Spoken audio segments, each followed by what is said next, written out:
Halo, kumaha damang. Saatnya Anda menyimak berita Bandung bersama saya, Dana Paramita.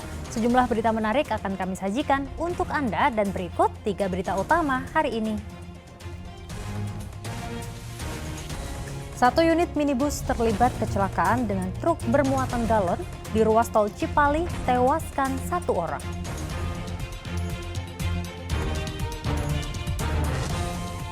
Tempuh jalur diversi, 3 anak yang menjadi tersangka kasus perundungan di Tasikmalaya tidak ditahan. Vakum selama 2 tahun akibat pandemi, pesta rakyat UMKM di Kota Cimahi kembali digelar.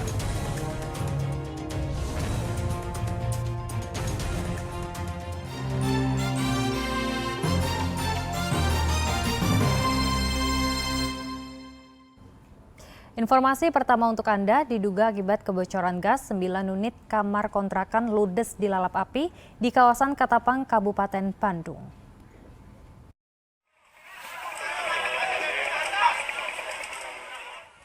Kobaran api membakar salah satu bangunan kamar kontrakan di Desa Sangkan Hurip, Kecamatan Katapang, Kabupaten Bandung, Selasa petang.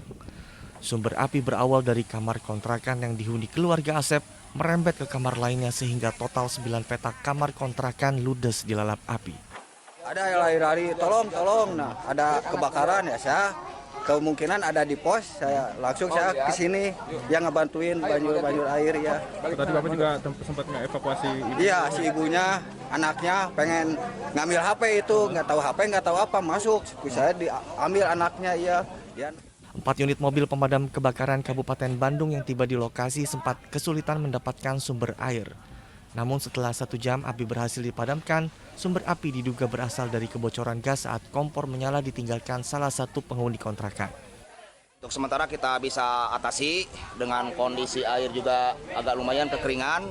Kita untuk 1 unit kita balik Mako untuk pengambilan air dari Mako Soreang. Kita menerjukan untuk yang di TKP dari 2 unit dari Mako Soreang, 1 unit rescue dan 1 unit dari pos TKI. Tidak ada korban jiwa akibat kebakaran, namun kerugian materi ditaksir mencapai puluhan juta rupiah. Penghuni kontrakan pun terpaksa mengungsi ke masjid dan rumah tetangga sekitar. Muhammad Abbas melaporkan dari Kabupaten Bandung. Diduga mengantuk, sebuah truk menabrak truk tangki BBM Pertamina di Jalan Raya Bandung, Kecamatan Ciranjang, Cianjur. Pengemudi sempat terjepit badan truk dan mengalami patah kaki. Petugas kepolisian dan warga Kecamatan Ciranjang, Kabupaten Cianjur, Selasa petang bergegas mengevakuasi Cecep, pengemudi truk yang terjepit badan truk yang ia kendarai.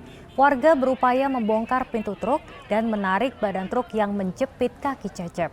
Setelah 1 jam, akhirnya evakuasi berhasil dan korban dibawa ke RSUD Cianjur. Truk yang dikemudikan Cecep sebelumnya oleng akibat kecepatan tinggi dan menabrak truk tangki BBM Pertamina yang membawa 16.000 liter Pertalite yang datang dari arah berlawanan di Jalan Raya Bandung.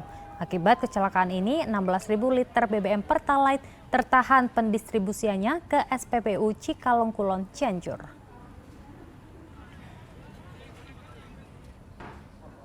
Kecelakaan yang melibatkan truk lainnya juga terjadi di Tol Cipali. Minibus syarat penumpang menyeruduk truk di Tol Cipali Subang arah Jakarta, 1 penumpang tewas. Bagian depan sebuah minibus ringsek setelah menyeruduk dengan kencang truk bermuatan air galon di ruas Jalan Tol Cipali kilometer 94.800 Kalijati, Subang, Jawa Barat, Selasa siang. Menurut polisi, kecelakaan terjadi ketika minibus yang syarat penumpang asal Madura, Jawa Timur melaju menuju Jakarta. Diduga sopir minibus Syaifur Rahman mengantuk sehingga tidak dapat mengontrol laju kendaraannya, lalu menyeruduk truk di depannya hingga masuk ke kolong truk yang melaju di jalur lambat. Akibat kecelakaan, seorang penumpang perempuan bernama Sunaryanti, warga Kelurahan Marunda, Cilincing, Jakarta Utara, yang duduk di kursi sebelah supir, tewas di lokasi kejadian. Namun seorang anak yang digendong korban selamat dari maut. 1 luka berat dan 4 luka ringan. Seluruh korban luka dan tewas berada di Rumah Sakit Abdul Rajak, Purwakarta. Hari Rabu, satu korban luka berat di kepala. Nuraini telah dibawa pihak keluarga dari Rumah Sakit Abdul Razak Purwakarta untuk dirujuk ke rumah sakit di Cawang, Jakarta Timur. Korban dirujuk ke rumah sakit di Jakarta agar dekat dengan domisili keluarga. Sedangkan korban meninggal dunia dan luka ringan seluruhnya telah dijemput keluarga masing-masing dari Rumah Sakit Abdul Razak Purwakarta Selasa malam. Beberapa orang perempuan di alun-alun Majalengka saling pukul. Diduga perkelahian ini dipicu rebutan lapak pedagang kaki lima. Video yang direkam warga ini memperlihatkan 4 orang perempuan yang terlibat keributan hingga saling pukul dan 2 orang pria yang berusaha melerai perkelahian. Perkelahian terjadi di kawasan alun-alun Majalengka Senin lalu. Perempuan yang terlibat perkelahian adalah pedagang kaki lima yang berjualan di kawasan tersebut. Pedagang lain menduga perkelahian ini dipicu rebutan lapak untuk berdagang. Orang Majalengka apa gimana? Asli orang Majalengka itu. Asli orang Majalengka. Dari berbagai daerah gitu kan. Tapi asli Majalengka. Itu infonya berkelahi memperebutkan apa? Memperebutkan lapak. Lapak jualan. Jualan ya, Mas. Dari informasi yang didapat, para pedagang kaki lima yang terlibat keributan akhirnya sepakat berdamai setelah dimediasi oleh pedagang lainnya. Agun Gunawan melaporkan dari Kabupaten Majalengka. Kita beralih ke informasi lainnya, 3 anak yang menjadi tersangka kasus perundungan di Tasikmalaya sesuai Undang-Undang Perlindungan Anak tidak ditahan. Kasus perundungan yang menyebabkan korbannya meninggal ini diselesaikan di luar pengadilan atau diversi dengan melalui pembinaan para pelaku oleh Balai Pemasyarakatan Kemenkumham, Komisi Perlindungan Anak Indonesia, Pusat Pelayanan Terpadu Pemberdayaan Perempuan dan Anak atau P2TPA, dan polisi. Setelah ditingkatkan proses penyelidikan ke tahap penyidikan, penyidik Polres Tasikmalaya dan Subdit Perlindungan Perempuan dan Anak Polda Jabar menetapkan 3 orang tersangka kasus perundungan anak yang menyebabkan korbannya meninggal dunia. Ketiganya dijerat dengan pasal 80 dan 76C Undang-Undang Nomor 35 Tahun 2014 tentang perlindungan anak. Namun karena ketiga tersangka masih di bawah umur, proses penyidikan akan dilakukan sesuai Undang-Undang Nomor 11 Tahun 2012 tentang Sistem Peradilan Pidana Anak.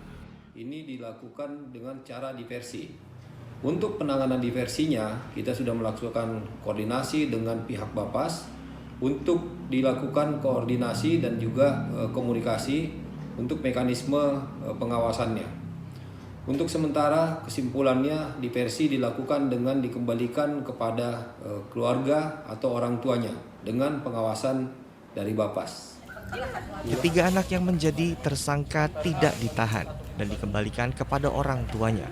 Proses kasus ini menggunakan jalur diversi atau pengalihan perkara anak dari proses peradilan pidana ke proses di luar peradilan pidana. Sebetulnya diversi itu adalah proses hukum, gitu.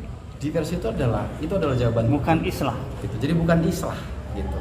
Diversi ini nanti akan ditetapkan oleh pengadilan.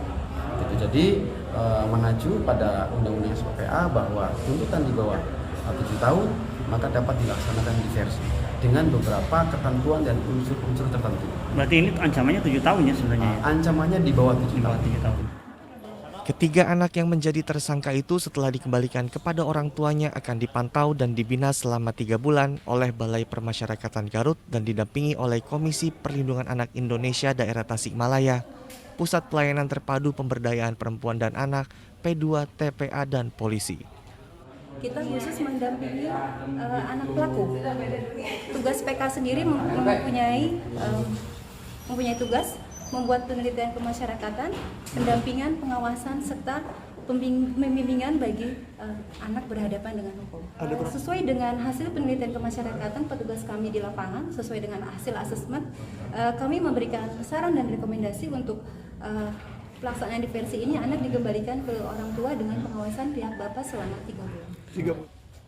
Bimbingan dan pendampingan kepada anak tersangka perundungan orang tua dan lingkungan masyarakat di sekitar rumah dilakukan agar tidak lagi mengulangi perbuatannya di masa depan.